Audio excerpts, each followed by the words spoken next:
Okay, this is one of the problems from 2.1. It says to simplify both sides of the equation, then solve and check the solution. Now, if you notice here, I've got two terms with a q in it, so I'm going to have to combine those. But since they have different signs, I really have to subtract those, right? You can, if you want to change the addition here, the subtraction to addition, right? You can do that if you want.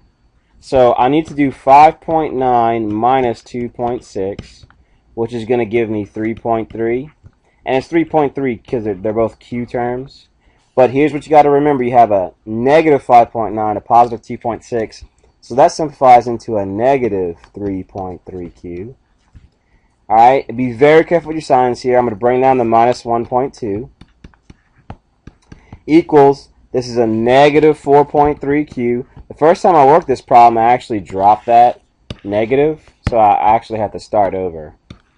So want to be very careful here. Now, here's the general strategy anytime you're dealing with solving equations. I'm going to draw a line down the center. You know, the equal sign is going to separate my two sides.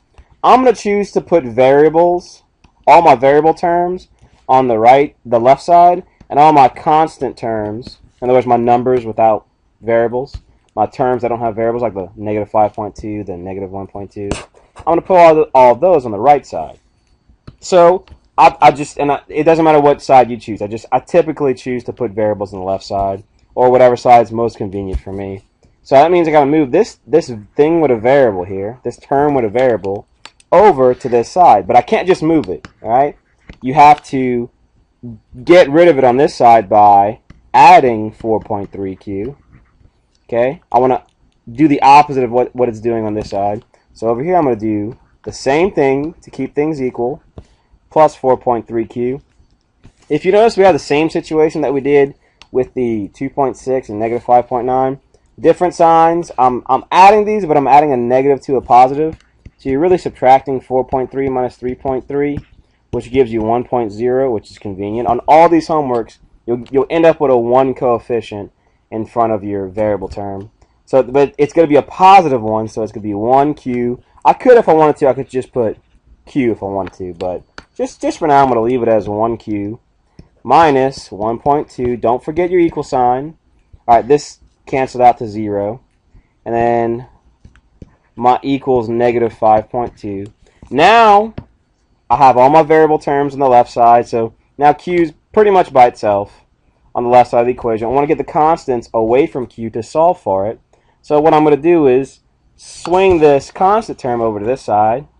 Alright, and so you add 1.2 on both sides. Add 1.2 on this side. Here you see it cancels. And then here we have to simplify. So we get 1q is equal to, again, we're adding two things with different signs. When you're adding and you have different signs on those numbers, you're really subtracting them.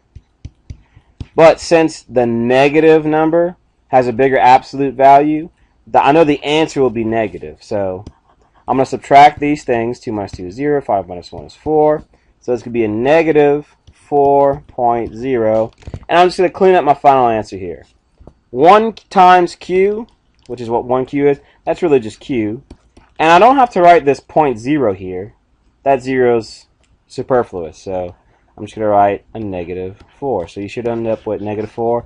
Now they ask you to check it, which is never a bad idea. If you want to check that, we could just substitute 4 into the q's here. So if you do 2.6 times 4 minus 1.2 minus, I edited this problem a little bit so you know. All right, minus 5.9q equals, I'm going to get rid of my work here since I'm done with that, equals negative 4.3 times 4 minus 5.2. And I forgot to substitute my q into here. And even though I made a mistake on top of that, it's supposed to be negative 4. So be very careful with the negatives. It's easy to drop some off. But I'm going to spare you the details. But if you simplify this, you should get that the left side equals the right side. And dropped my equal sign there. But that's how you solve this equation. So let me know if that helps.